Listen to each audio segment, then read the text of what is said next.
The following program is intended for mature audiences.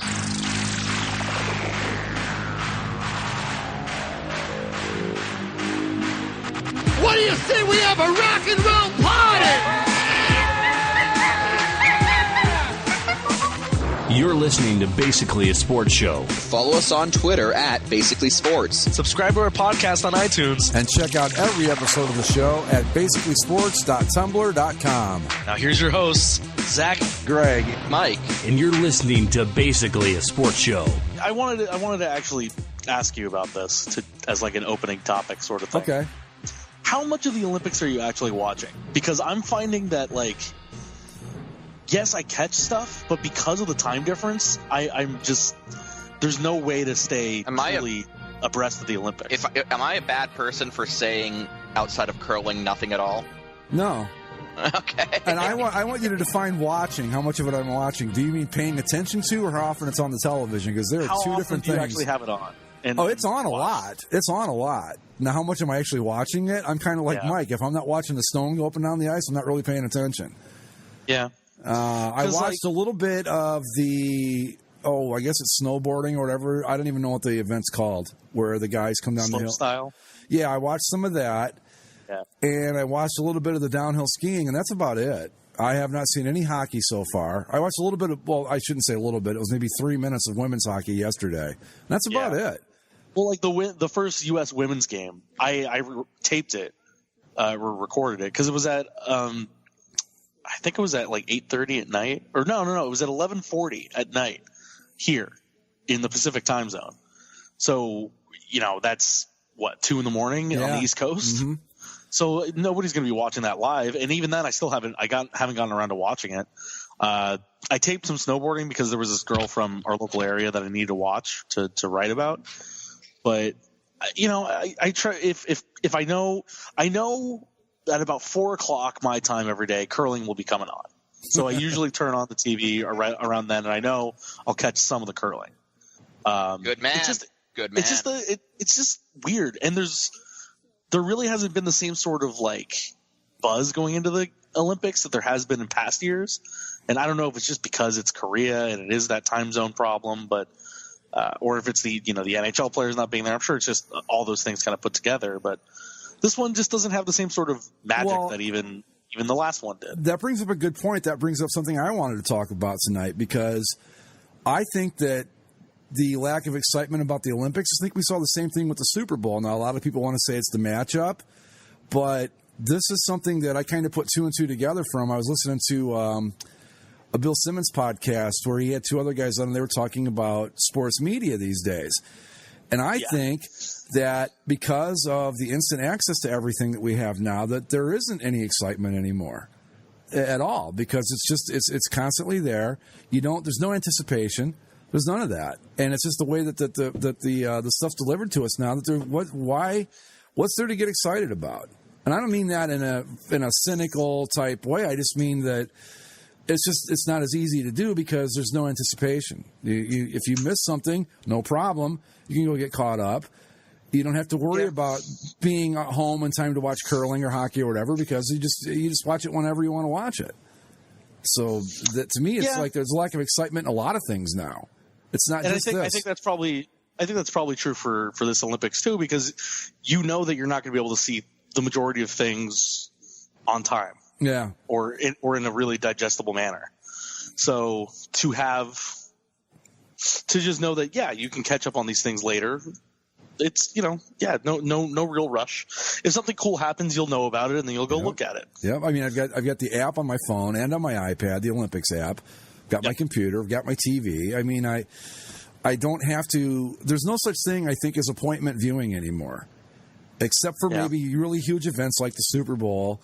Game of fucking Thrones right there. There's things like that, but you know what I'm saying? I mean, even that, though, you really don't need to. I mean, if you're really into the show, you do, but... I mean, sure, if you want to be the one guy the next day who didn't see it, sure, but... I have yet to see an episode of that show. Well, you're missing out. That's what I've heard. It's not because I don't want to watch it. I've not seen it. It's on HBO, right?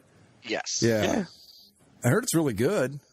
It's very good. It is. I've heard about what was it called? The Red Wedding, which I guess was like a landmark or a watershed episode of the show. Yeah, but that was like half the show ago. And I've heard there was some douchebag named Joffrey that everybody wanted to see get killed. I don't know if he's still around or not. Oh, that was, again, quite some time ago, Yeah. Don't worry, though. He is replaced by another douchebag. So don't worry. Like there's plenty of people who you want to punch in the face on that show. So they're keeping the douchebag quotient high enough to keep everybody happy then. Well, yeah, you always have to have that one douchebag that you do want to kill. Or else, what are you going to do? No, I don't. I haven't had HBO in quite a while now, and that's why I'm sure I'd watch it. I mean, it looks like it would be a great show. I just don't have HBO, so I should maybe go out and. It's not on any of the streaming services either, though, like the old seasons, is it? It's on Amazon, right? It's on Amazon. Oh, is it? Oh, I'll have to check it out then. I've got Amazon Prime. I'll have to take a look. Yeah, I'll be like 5-6 seasons behind, but I'll watch. Yeah. Well, here's the thing: you have until April of next year to catch up. Oh, okay. So. I did it with Breaking Bad. I can do it with Game of Thrones. Yeah. But Mike, how about you? Because this is this your first Olympics with NBC? Yeah, I think so. Yeah, has to be. Yes, it was. Yes, it was. Do you miss the CBC? Yeah, so, I miss CBC. I admit I miss the CBC. It's not NBC's fine. Got nothing against it. Got nothing against the presentation. I think, God damn it, it's all the same people. Not obviously the same people. It's all people from probably who all went to the same production schools. They all went to Syracuse and Northwestern. Yeah, so including Mike Tirico. Yeah, so all of the video, all the video package. Honestly, you could show me a CBC video package for the Luge or an NBC video package, and if you just took the branding out, I probably couldn't tell you which one was which. So, but I don't have anything against it. But you miss the CBC people. You miss Peter Mansbridge.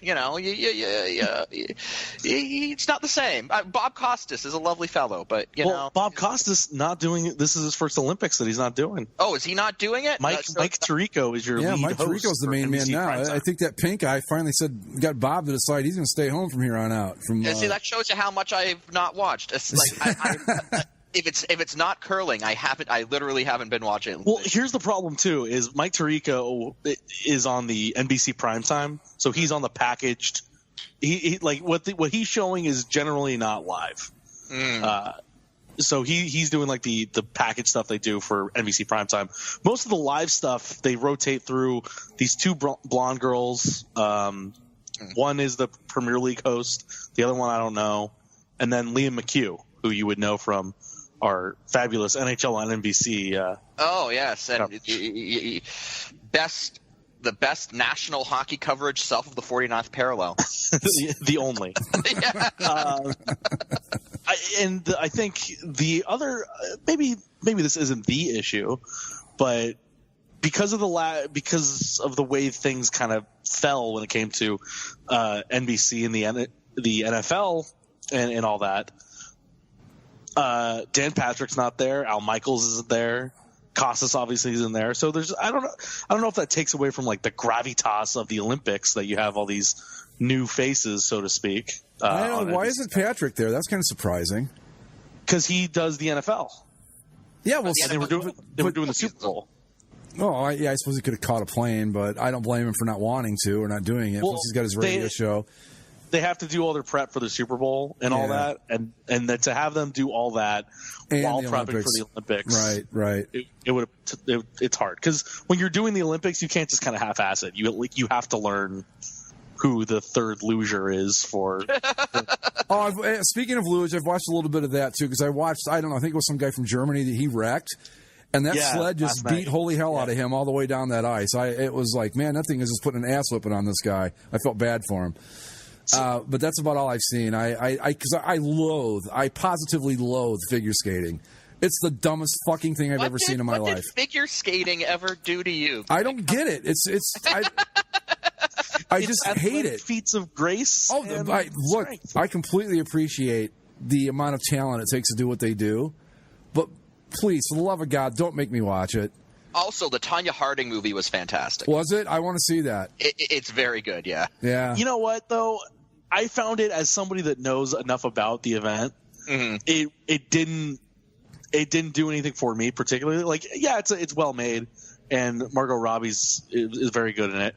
But Greg, if you lived the Tanya Harding did I ever stuff, so I think you might not find it as interesting as others might. I'd have to see it to see, but I was. When was that? When did that take place? The actual 94. 94 was it? Yeah. 93. Or the 94 Olympics was that? Lillehammer? Oh, right. Yeah, that was the fucking year. Fucking hockey. Never mind. Yeah, Canada had a in hockey that year. That's why we got NHL players in the next one, and they still won. Wait, what happened to Canada in 94? Lost to Sweden in a shootout in the goal. Oh, I remember that. Yeah. And then, so they sent NHL players in 98, and then Dominik Hasek had, like, the game of his life. So, well, he's the probably, I'd say, I mean, I don't want to go off too far off topic here. I guess I don't really have a topic, but I'd say behind Tretiak, I'd say probably Hasek is the best goalie I've ever seen. Hasek is a goalie that they would always tell us not to pay attention to.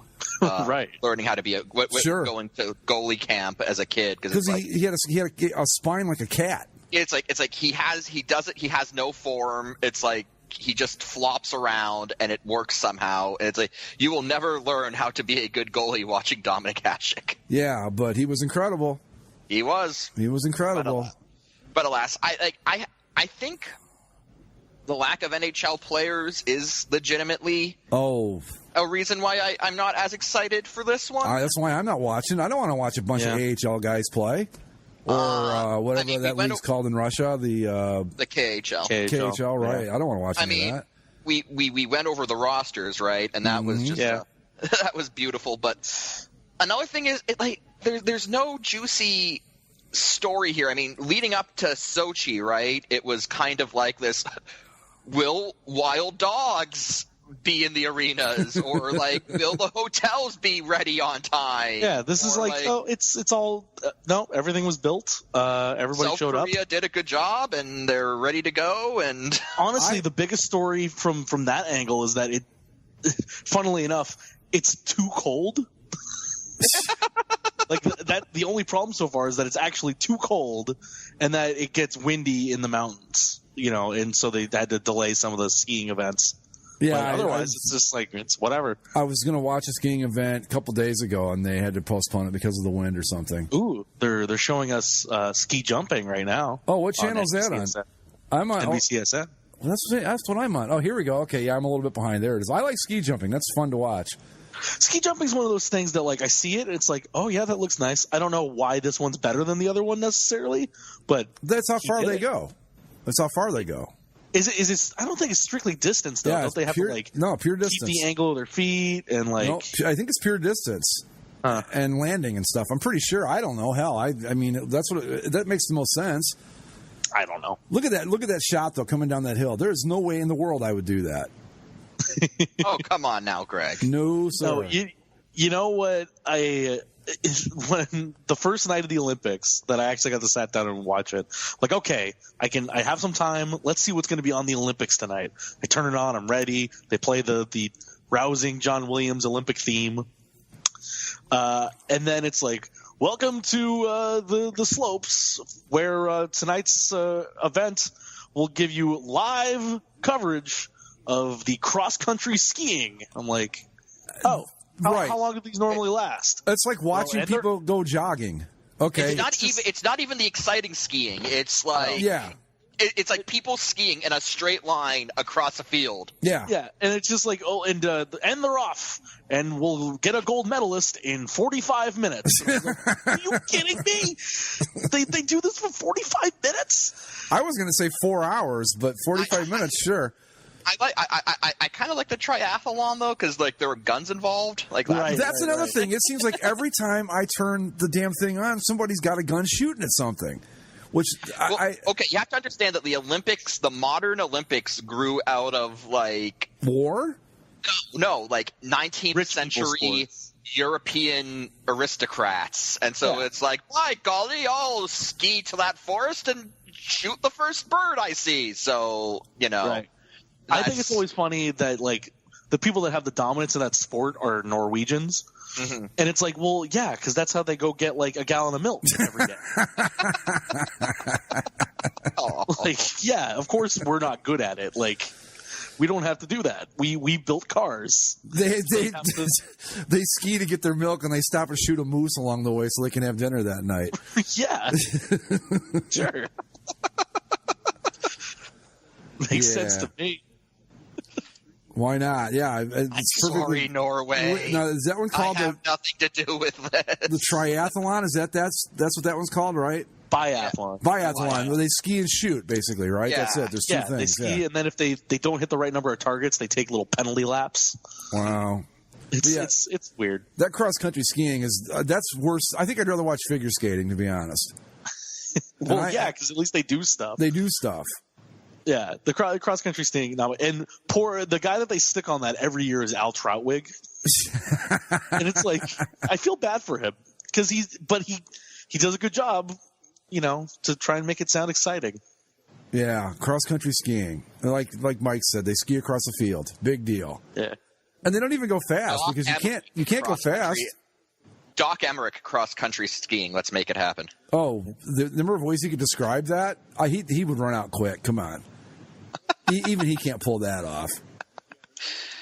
Like they tried to fill the entire time with like trying to talk about it, and the color analyst, good for him. He was like, "Oh, the wax on the skis and blah." I'm like, I don't care, man. Like, just you're not going to make this exciting. I was dragged on enough ski vacations to know that ski wax is important, but I still don't care. Do you know how to ski, Mike? I haven't skied. I haven't skied in like 20 years. Okay, but you are. But my dad loves to ski, and my sister loves to ski, and so growing up, we would go on family ski vacations, and I absolutely hated it. But I think it looks like fun. I don't know if I'd want to do it a lot. I did not like it at all. Like I haven't skied in a long time. But I've been on enough ski trips to know that wax matters, but it's mostly just long and cumbersome because you kind of just have to sit there while they do it.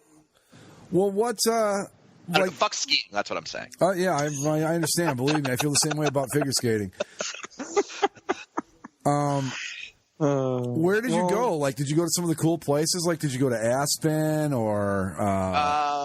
We've been to whatever the one in Vermont is called. Killington, is that it? Yes. Yeah. I'm in there, and then we've been to Beaver Creek in Colorado. Okay, heard of that one.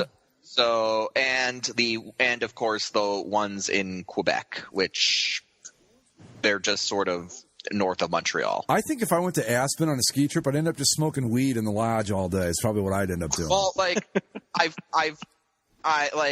my dad and my sister will still go now and then because they both like it. Yeah. So they go now and then, and they're always like, "Oh, you should come and do it again." I'm like, look, if you want to bring me along, that's fine, but I'm just going to get like drunk in the lounge. Right.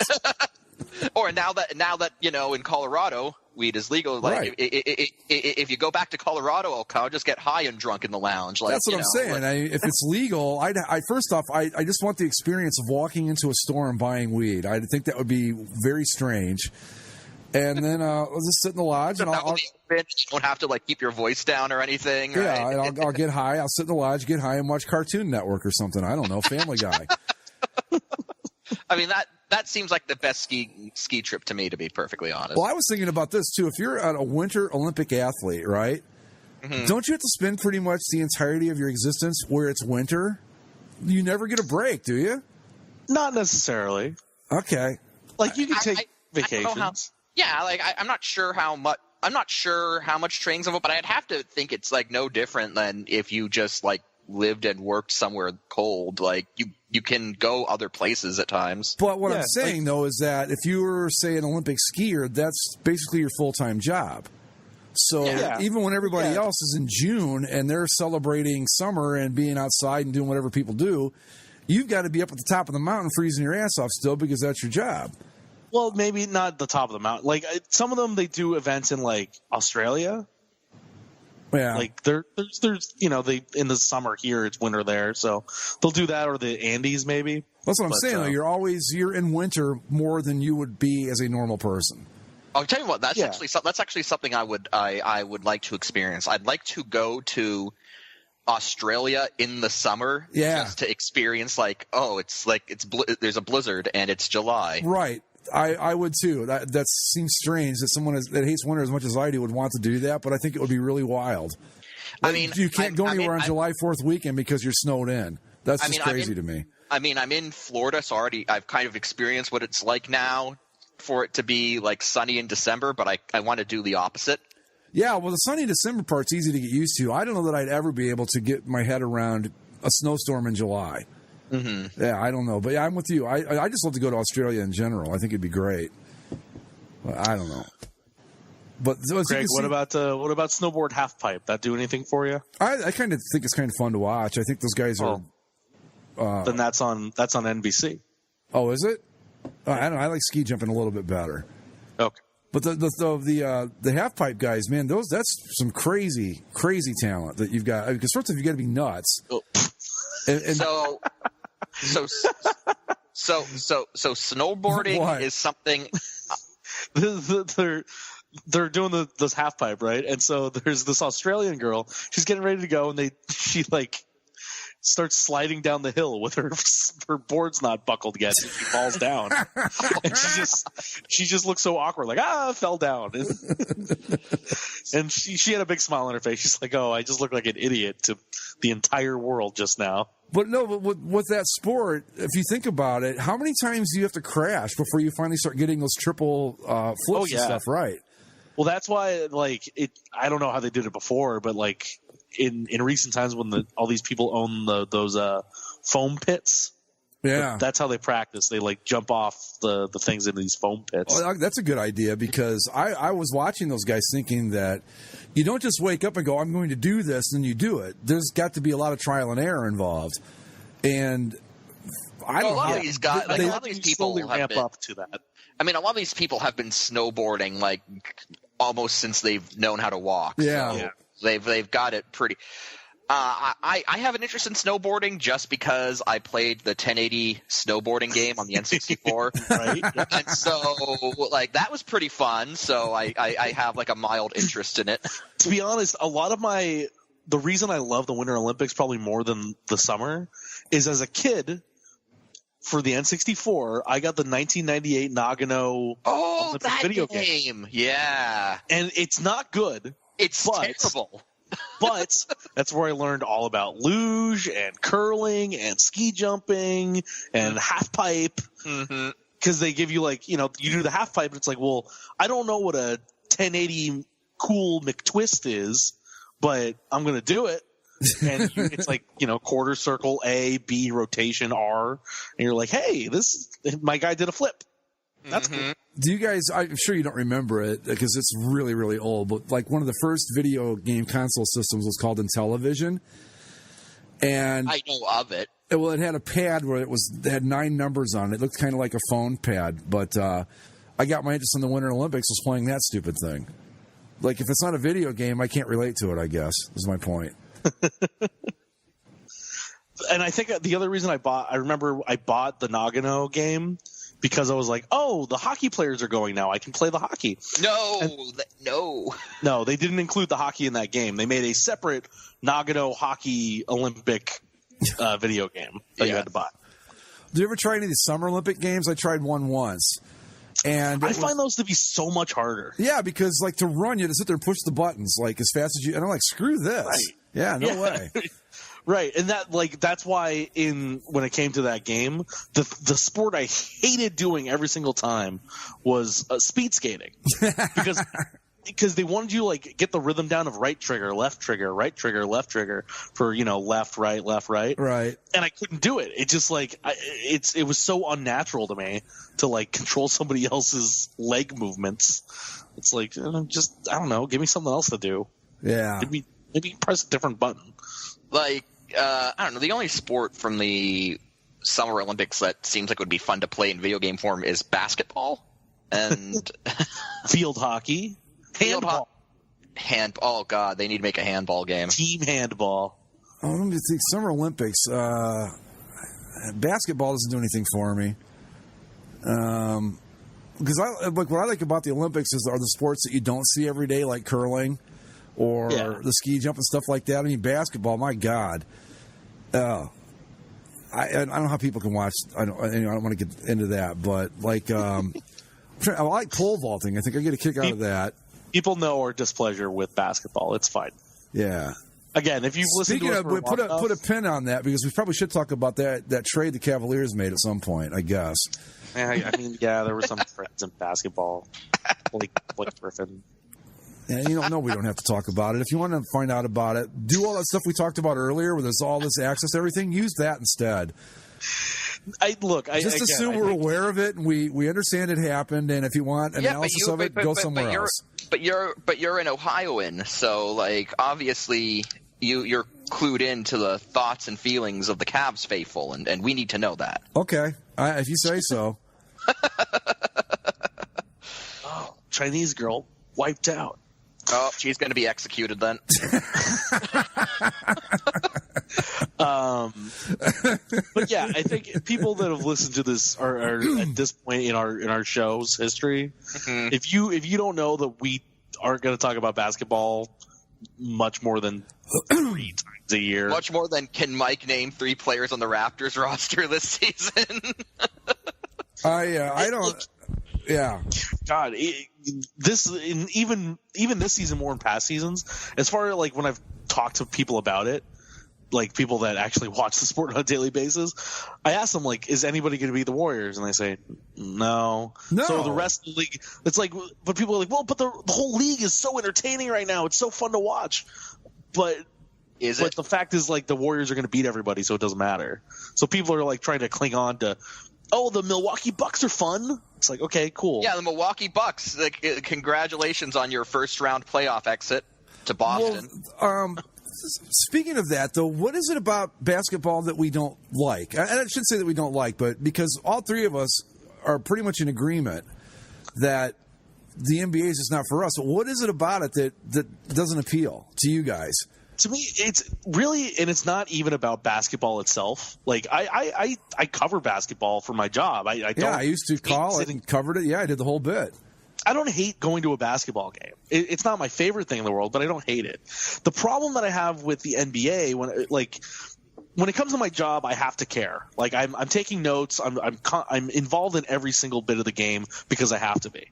When I'm sitting there and trying to watch it as an impartial spectator, or even when I'm a fan of a team, I know that there's in a basketball game there's going to be 100 baskets minimum score between each team. Yeah. So each team's going to score about 50 times roughly. Right. What are the first 40 matter? Like I can't. Like people like you watch it from the beginning of the game, and a team just hits a 3 early, and everyone goes, "Yeah, oh great, he hit the 3, whoa!" It's like, okay, but then they're gonna score, and then they're gonna score. Yeah, and and then like the only time it's exciting early is if a team goes on this huge 15-2 run or something like that, and it's like, okay, but either they're gonna keep scoring and blow the team out by 40. Or the other team's going to make a 15-point run, and then it'll be exciting in the final 10 minutes of the game when you're close. Yeah, that's my problem with it, is that I just can't, especially when we watch sports like football and hockey, where every score seems to have a little bit more of an importance to it. Yep.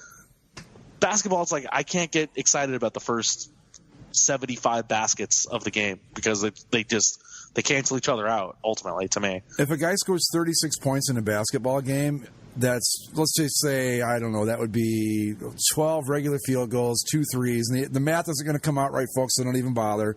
And a few free throws, okay? I'm not going to remember, I mean, maybe a dunk that was really cool, but for the most part, it's just going to kind of blend all together.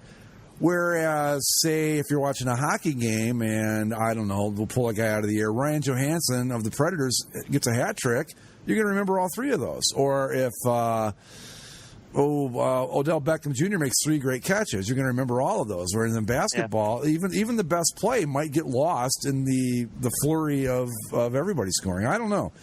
I used to love, in the 80s, I loved basketball. It was great. And it's not because it's really significantly different now than it was then. I just don't know what happened. I've just completely lost interest in it. I'm not sure of myself.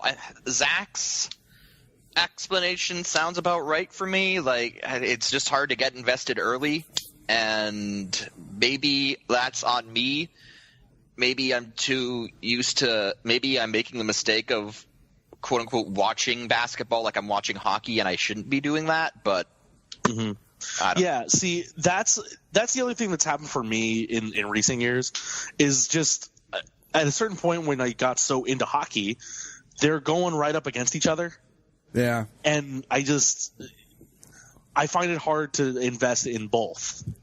Whoa! Somebody just face planted on the ski jump. Oh, man. Sorry. Go ahead. It's just, like if I'm watching something on a Tuesday night, I'm going to watch the hockey game because so if I'm watching the hockey game, I'm going to miss out on the basketball game. And, there's plenty of people that watch all of it, and it's maybe not a good excuse for it, but I don't know. And I think part of it too is it maybe not so much for you, Mike, because you grew up in Canada where this isn't necessarily a problem. No. But growing up here and always being told that nobody cares about hockey sucks, it's a thing. You feel like you're constantly fighting the basketball people to like say my sport's just as valid as yours. It's like, oh, did you watch the thing? No, I was watching hockey. Well, why would you do that? Nobody cares about hockey. It's like, well, I do, and 17,000 other people at least did last night. So I don't know. For me, so that's part of it. Is it comes from a little animosity of that, but for me, it's a lot like maybe it's because like the Raptors maybe have never really legitimately had a chance. I mean, right now they're just good enough to lose 4-1 in the Eastern Conference Finals in a good year. So it's but then again, like I stayed loyal and engaged as a Leafs fan through like the 2000s, which was torturous. So who the hell knows?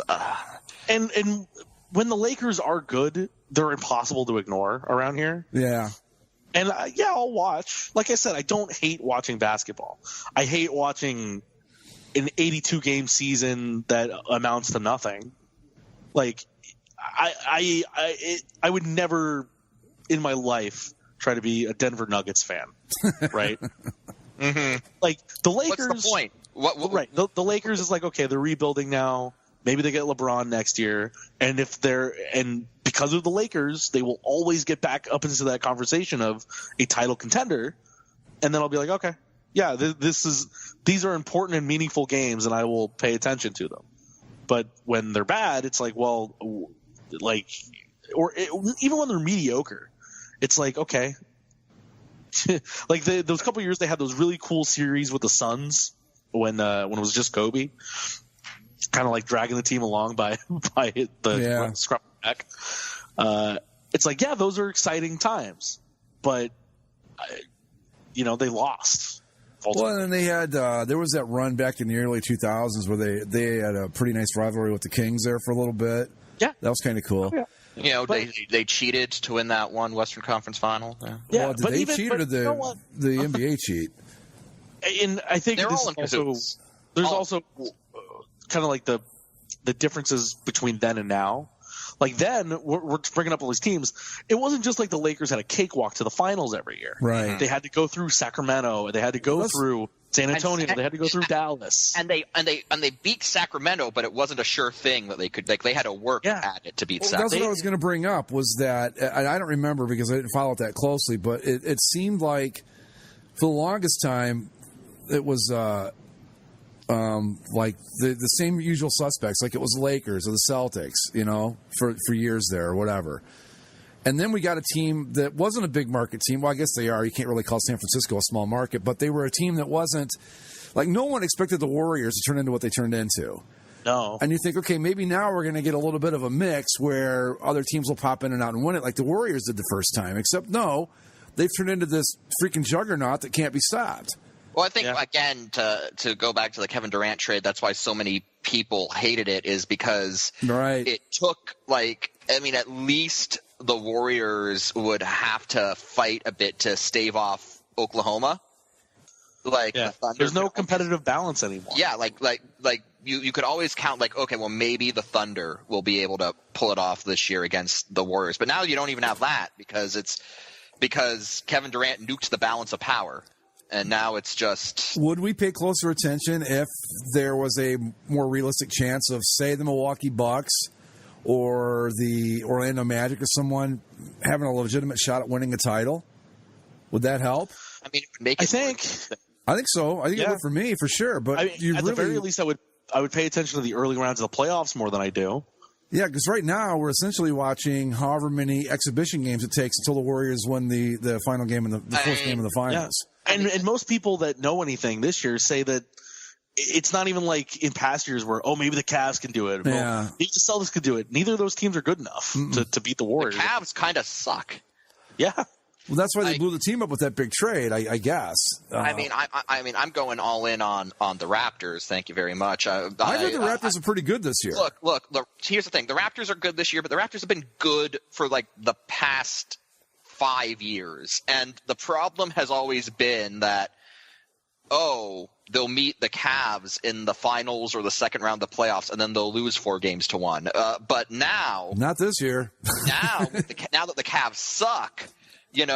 Maybe there's a chance that the Raptors can squeak by the Eastern Conference Finals and make it into the NBA Finals, so then they can lose 4-1 to the Warriors. Right. It's this is the thing that drives me nuts about NBA fans right now, because they try to drive up these stories. It's like, Greg, you probably know this listening to Bill Simmons' podcast, like I know you do. When he gets to talking about the NBA and you talk about this team and that team and whoa, and it's like, great, okay, none of it matters though. No. But it's really cool. Okay, I'm sure it is, but it doesn't matter. No. I'm sure the Bucks are fun to watch. I'm sure Houston is incredible sometimes, but what does it matter at the end of the day? Right. Unless you just want to pretend. It's all undercut by the fact that, that was nice. Doesn't matter. Unless you just want to pretend that the season ends at the conference finals or something, or whenever you pick a round of the playoffs and go, if my team makes it this far, I'm going to count that as a championship, then maybe it might be interesting. Yeah. But we know that there's just, my God, the Warriors, it's ridiculous. But I do think it would help a great deal if we thought there were, say, 10 teams with a legitimate shot at winning the title as opposed to one. In hockey this year, I don't know that we can say, okay, there is no Warriors in hockey at this point, nor has there been in a while. Where you just go, that's a team that no matter what happens, we're going to lose to these guys. This is not the case. Now, it was like that in baseball with the Yankees for a few years, ways back, but now it's pretty balanced. You had the Royals pop up and win. The Indians got to the World Series. The Mets made it a few years ago. You know what I mean? There's a little more competitive balance. Same with the NFL. You have the Lightning this year who have been really good in hockey, but the Maple Leafs are kicking their ass 3-0 right now. Just saying. Well, that's what I mean, though. But even as good as the Lightning might be this year, do you look at it and say, okay, there's not a chance in hell that anybody from the Western Conference can take these guys? You could very much. There are plenty of teams in the East that could beat them in a 4-game series. There you go. And in the NBA, we just outside of one of the biggest upsets in sports history, we're not going to see anybody knock off the Warriors out west. And here's this all comes to another reason why basketball turns me off. Hockey, yes, I see this. I know some people think this is a reason that hockey is hard to follow because the best team doesn't necessarily always win. But that's what makes it so much. That makes it exciting to me. Is that a team can get a hot goalie one night. You can get some puck luck. You can have a team that you don't match up well against, and if you're a lower seeded team, you could still find a way to beat that, have that David versus Goliath thing. In the NBA, Goliath always wins. Yes. You have the best players, you win. Yeah. End of story.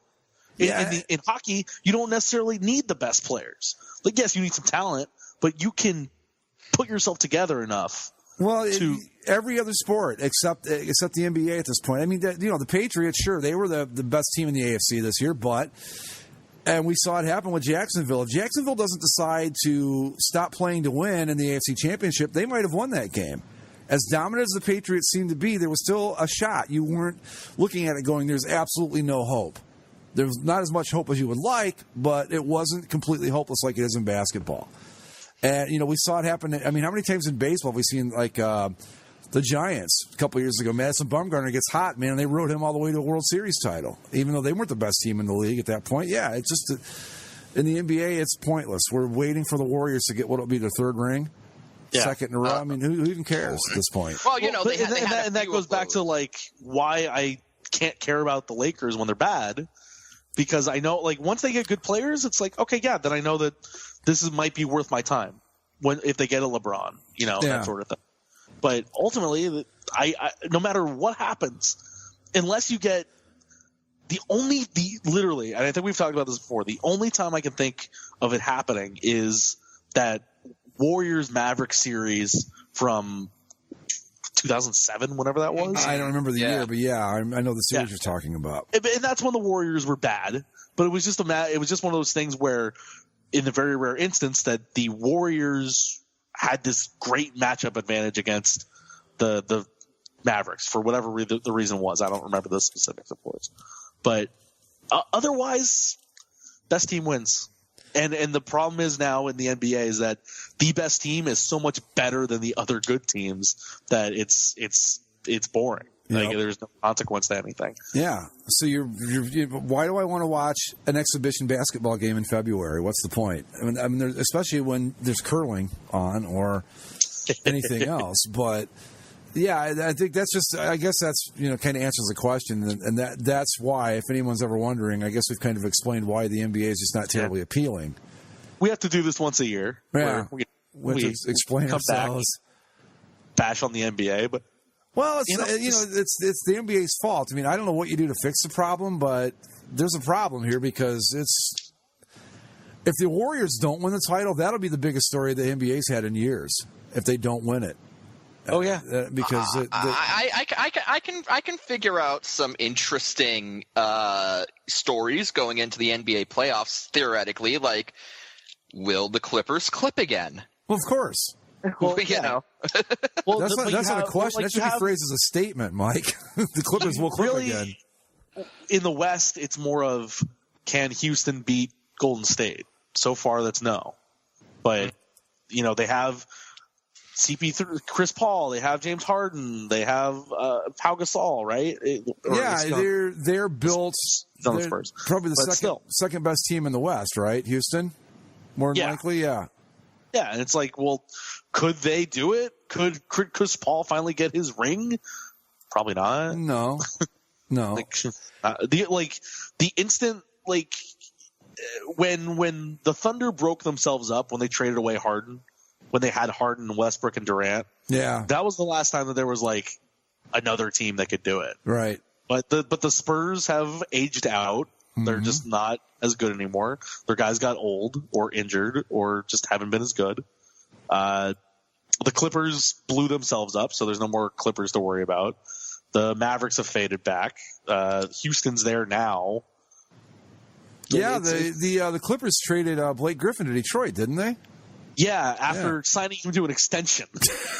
Good job, Clips. There's your answer, Mike. An extension in the summer, and then they traded him away. The whole pitch to him was, "Hey, you're going to be a lifelong Clipper." They did some sort of nonsense, where they said, "We're going to raise your number to the rafters, and when we do, we'll say lifelong Clipper, Blake Griffin." And it's all that stuff, all that nonsense, and then they trade him to Detroit of all places. What a fucking honor, though. Oh, I get to be known as a lifelong Clipper. Yeah, that's is that a reward or a punishment? The Clippers have no retired numbers, by the way. So is that another one of the reasons why they have to like hide the wall in shame whenever they play a home game? Think about it. I guess they had to take down the Blake Griffin banner. I don't know who was in his place now. Whose number would they retire? I guess Blake Griffin's your best candidate at this point. I mean, I'm just. Did Elgin Baylor play for them? I was going to say Bob McAdoo, but he was more of a Buffalo Brave than he was a Clipper. I don't think he ever even played for the Clippers. Team. I mean, like it's the same team. Which again, okay, right? Yeah, but I'm just saying. No, I understand that. But what I'm saying is that I don't know that Clippers fans, that people that know them only as the Clippers, even know that he played for them. Is my point. I don't think there are enough legitimate Clippers fans for any of that to be much of a concern. Wouldn't we much rather have the Buffalo Braves to this day too than the LA Clippers? The Buffalo Braves. I'd rather have the San Diego Clippers. Or that, yeah. I would have been okay with San Diego Clippers, but the Buffalo Braves were actually pretty good for a year or two there. They had Bob McAdoo and this guy Randy Smith, and I don't remember the rest of them, but they had cool uniforms. The powder blue with white were nice. They had cool uniforms, better than anything the Clippers have ever worn, and so I'm inclined to say yes. Yeah, so we need the Buffalo Braves back. Mm-hmm. I mean, what are we losing out on? Like, what great legacy of Los Angeles Clippers basketball are we out? Well, there's two ways to look at that. I mean, obviously, you could look at the ineptitude, but that's what we love about the Clippers. So we would lose that, which I think would be a loss for all of us to not have the Clippers clippering. That's a good point, though. And plus, like, if that same ineptitude just so happened to happen in Buffalo, it would just be sad. Right. When you add in the Bills and the Sabres and Yeah, are the Sabres any better this year? No. I saw that Jack Eichel got hurt. No, yeah. They're worse somehow, which is incredible. Wow. But the saving grace for the Sabres is that they're still not the Coyotes. So the Coyotes, who were one of the worst teams of all time last year, have somehow managed to be even worse than last year. So that's not that remarkable. We saw that happen in the NFL this year with the Cleveland Browns. I'm not impressed. Arizona, Phoenix, whatever the hell you're calling yourselves these days. You managed to win a game. Come on. It doesn't impress me. Right. Talk to you when you lose 82. When you lose all 82, then we'll talk. Oh, God. I still want to see the team that loses in overtime 82 straight games and makes the playoffs. What would they be? 41 and 40. No, 0 and 82. 0 and 82, right, yeah. Boy, the odds are not good. 82 points right there. That's 82. That'd probably get you there, wouldn't it? Yeah, I would think so, yeah. But, I'm taking a quick glance at the NHL standings while we're talking about it here. Yeah, the NHL is kind of in its post All-Star break. We're still pre-trade deadline. Yeah, we're in a holding pattern. The doldrums in February. I very much like to be excited about Olympic hockey, but I can't. And so, yeah. Well, it's like if we had a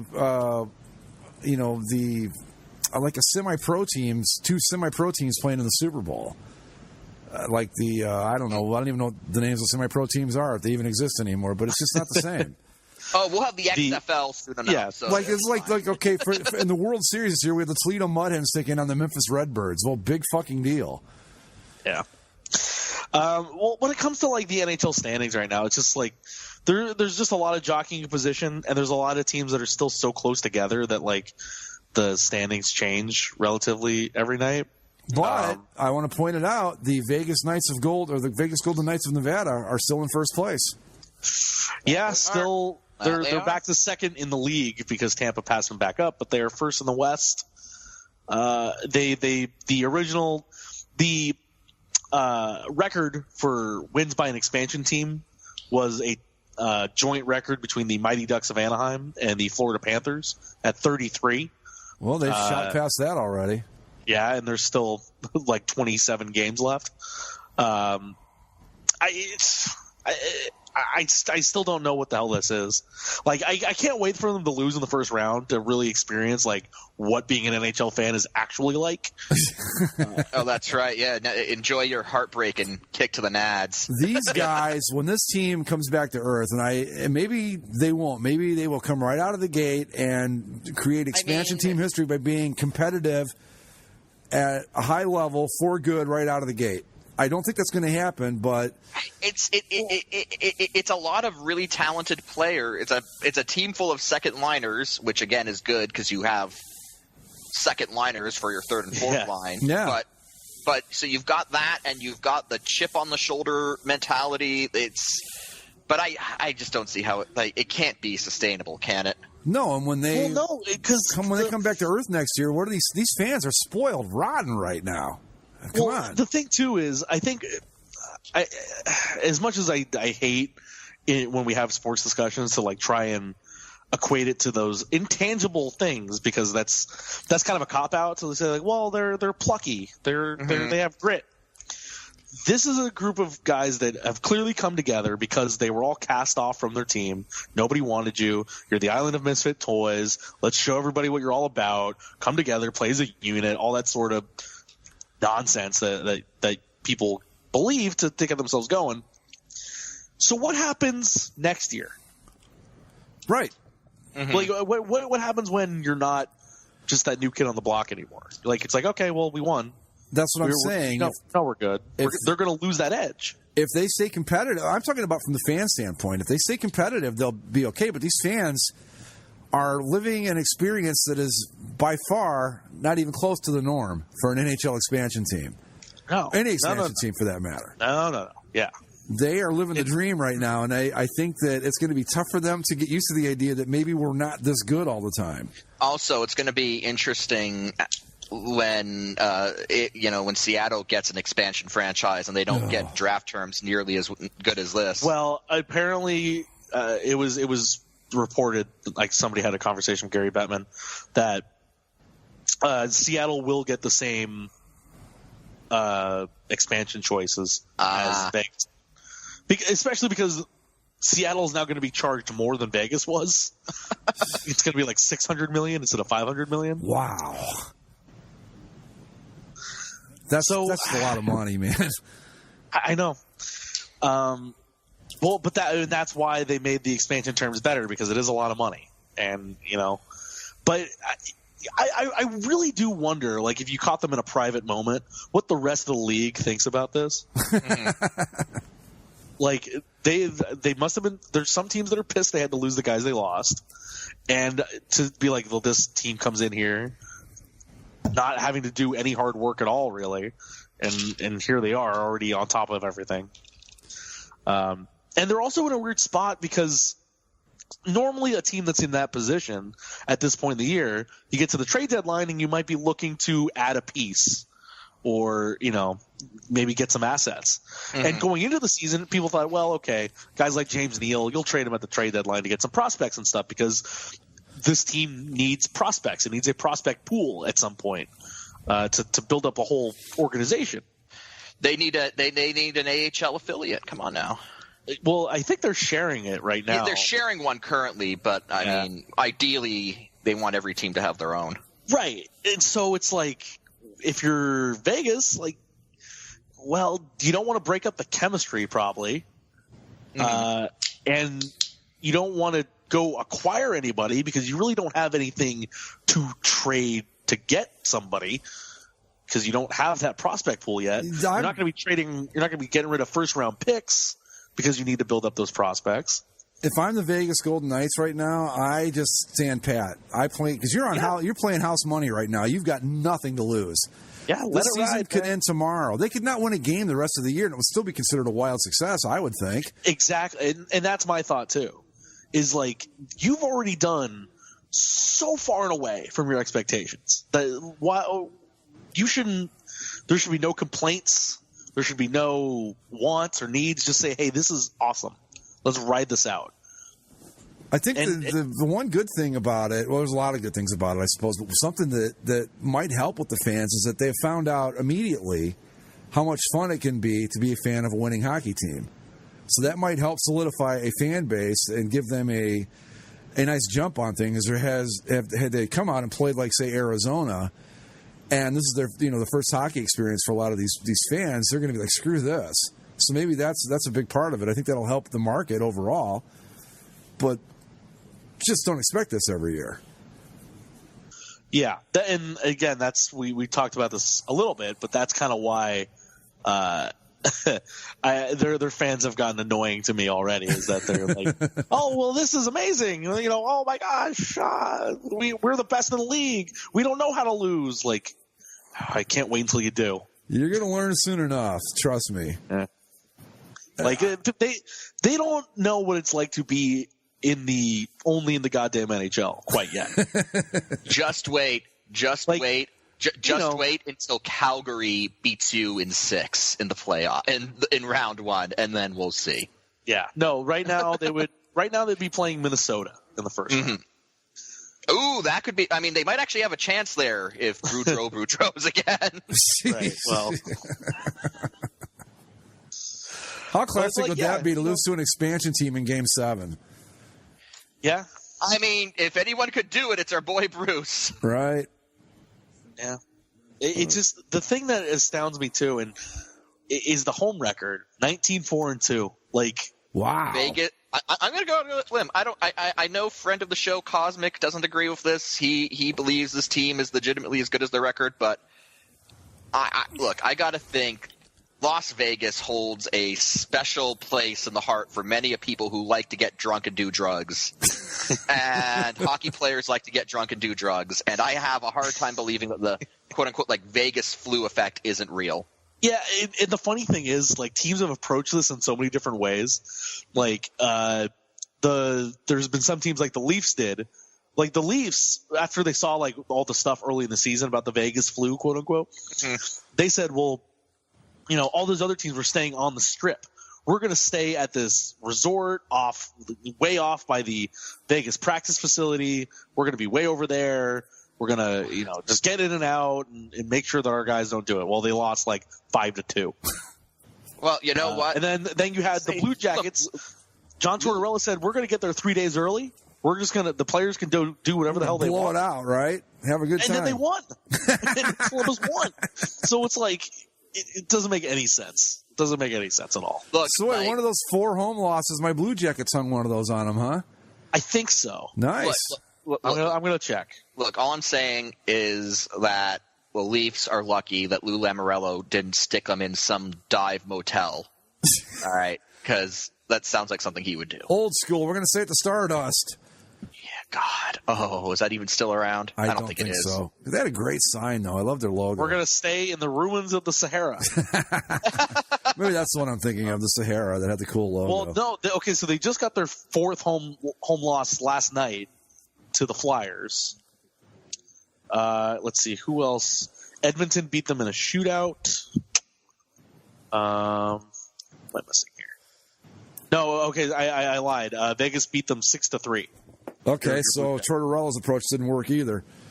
Yeah. But I could see that it's not a bad idea. I mean, if you know you can't stop it, why try? Just go ahead and let them have fun. I think the Ducks flew in the morning of, and then immediately after, and they still lost 5-2. Maybe I don't know. Maybe this team's just good. Maybe they're.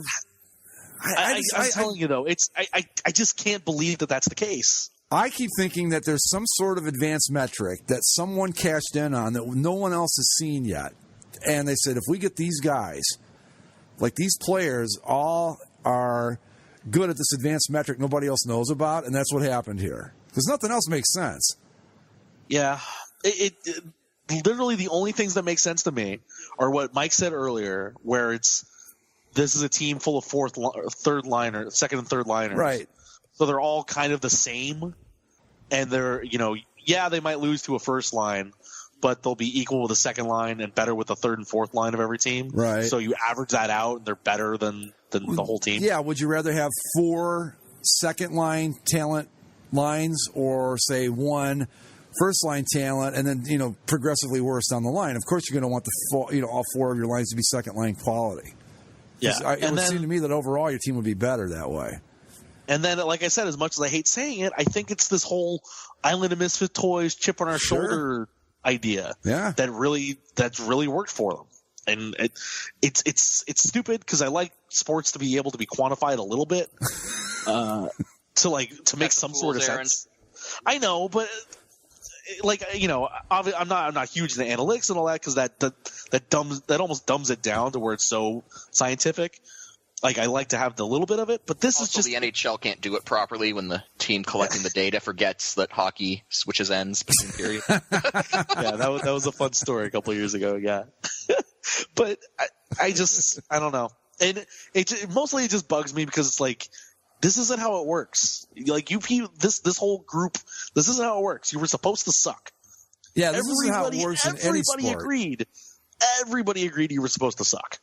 Like, I remember before they had the expansion draft, we were talking about it, and I said, are they going to go with veterans and try to play maybe 500 hockey, a little bit less than 500, but be reasonably competitive enough to make people interested to go watch them? Or are they going to go prospects all the way? And you guys are both, and I think this is what they did basically, but they didn't do the veterans mix to try to be a 500 team, did they? I mean, they kind of went the prospects route, right? More or less. There's a couple veterans in there. Like, sure, but James Neal, David Perron, Marc-Andre Fleury. There's really no defensemen that are veterans. But that's what I mean. They didn't do the like the Carolina Panthers did when they first came into the league, where they went heavy on the veteran presence and they were good right out of the gate, but it lasted for 2 years. Then they were terrible for a while. Right. No, they mostly went younger, young, speed. But because they were, and partially because they were young, it's just, I think that's part of it, is that some of the guys they picked that were young and maybe weren't being given these large roles with other teams. Like, a guy that's a big example of that is from the pick from your Blue Jackets, Greg, was William Karlsson. And I think he's leading them in goals right now. But either way, his goal total halfway through the season was more than his 4 previous season goal totals combined. So maybe they just got lucky and they picked a bunch of diamonds in the rough that just happened to all kind of come together at the same time. But the other end of William Karlsson is that he's shooting 81% on the season, which isn't normal. So 81%. Yeah. Yeah, that's really, really good. Yeah. Yeah. Considering that Ovechkin will take 8 shots in a game and score twice. Yeah. Yeah. Yeah. 81%. That's how many goals does he have? Let me pull up those numbers. I think he's in 25 at this point. 81%. That seems crazy to me. That's like batting 740. Hold on. I'm pulling up the NHL enhanced stats. By the way, an enhanced stat, of course, being shooting percentage. Let's see here. All right. Pull me up. I mean, I'm not crazy, right? That percentage is, like I said, like batting 650 in baseball. William Karlsson, okay, he's not actually shooting 80%, but he's shooting 24%. That's more. I was going to say, if that guy shooting 81%, here's what I do. Every shift, I'm going to get him the puck and just tell him to fire away. Yeah, but he's shooting. He has 29 goals right now. Wow. In 55 games. Yeah, we could use that in Columbus. So let's go over the goal leaders on the season. Alex Ovechkin, leading the league in goals with 33, has a 14% shot percentage. Evgeny Malkin's got 30 goals. He's at 18%. So 24 is still really good. Anders Lee's at 29 goals, 20%. And then William Karlsson, also tied for third in the league in goals, 24%. Tyler Seguin has 29 goals at 12%. Nikita Kucherov has 29 goals at 15%. Sean Couturier has 28 at 17. John Tavares 28 at 15. Basically, what I'm saying is you look at the league leaders in goals even, and his shooting percentage is much higher than the other guys. I mean, instead of say batting 650, it's like he's batting 400, which is Wow. Yeah, Anders Lee, I picked him up on early on in fantasy, and I got pretty lucky with this guy. He turned out to be a pretty good player. Anyway. Yeah, also a bit of a surprise. when it comes to that sort of thing. Yeah. So yeah, the long and short of it is, I would not expect this team to be good again next year. No, because part of the thing is a lot of the guys they picked up have expiring contracts. At least some of the veteran guys. Like I don't think James Neal is signed through next year. I don't think David Perron is either. But like they signed William Karlsson to extension, so he's a guy that'll be around. But the problem that I find with that is like, so you signed him to a big extension because he's had a great year in your first year, and you want to make good with the fans and all that. But what happens if he goes back to being what he was next year? Right. You know, like then you're tied up with a lot of money for guys that ultimately weren't that good to begin with. They just had an amazing once in a lifetime season. I don't know. Yeah, I just don't see. I mean, if they sustain it, good for them. But I just don't see it happening. But I guess the silver lining to it, well, not that it's bad in any way, but it does probably solidify their fan base pretty well in ways that you wouldn't have expected going into the season, because now they know what it's like to root for a winning hockey team, and that'll help the market overall. So Vegas is going to probably succeed more than we ever thought they would at this point. Yeah. The other thing that's fun, at least in the Western Conference, is that Winnipeg is good. Oh, Winnipeg. I'm going to go out on a limb here. And I'm going to say that Winnipeg will accomplish a franchise high of winning a playoff game. Hey, look out. Tomorrow the world, baby. Yeah, the Winnipeg Atlanta franchise has been in the playoffs twice, and they're 0-8. Although that series against Anaheim was bullshit, and you know that. The Ducks led for a total of like a minute and a half. In over 4 games, and they won all of them. I remember over the first 3 games, the Ducks had led like 30 seconds. It was hilarious. Anyway, guys, I got to cut it off here. So, all right. We are done until next week. Real quick, follow us on Twitter at Basically Sports. Subscribe via iTunes, Stitcher, Spreaker, and YouTube. And find us on Facebook. We'll see you next time. Later. Yes.